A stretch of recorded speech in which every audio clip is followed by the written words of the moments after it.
All right, so here's another proof here. So it says segment AB is congruent to segment BC, and E is the midpoint of AC. And we want to prove that angle BAD is congruent to angle BCD.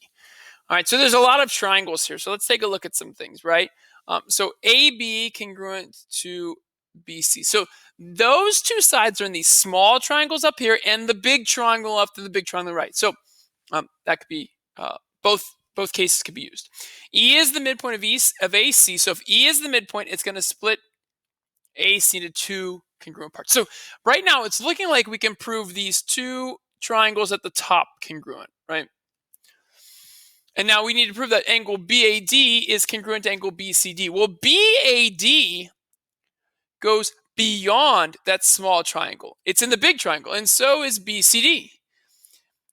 So here's what I think we have to do. We have to prove the two small triangles, triangle ABE, congruent to triangle CBE first. And then we're going to prove that these bigger triangles, triangle BAD and triangle BCD, are congruent.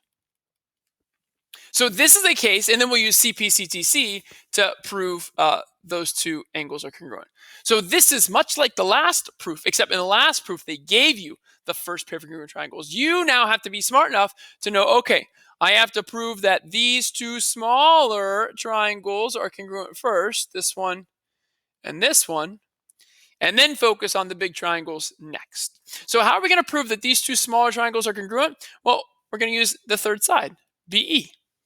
So we got a midpoint breaks a segment into two congruent segments. We got the reflexive property. So these two triangles will be congruent. So now why do I want that?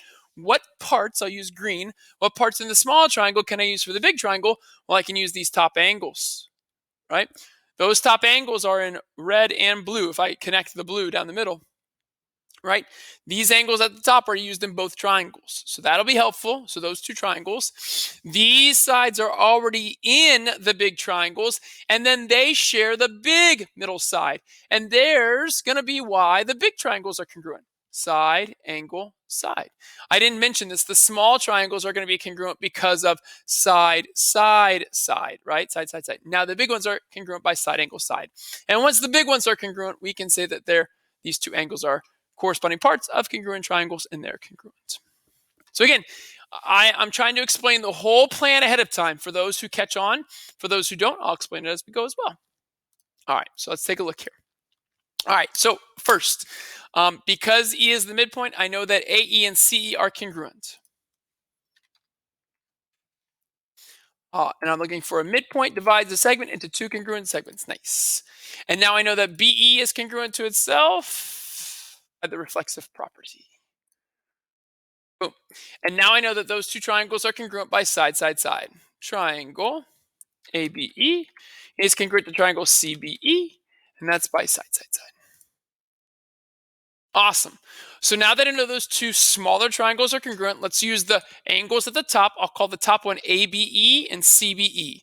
So angle ABE is congruent to angle CBE, and that is by CP/CTC.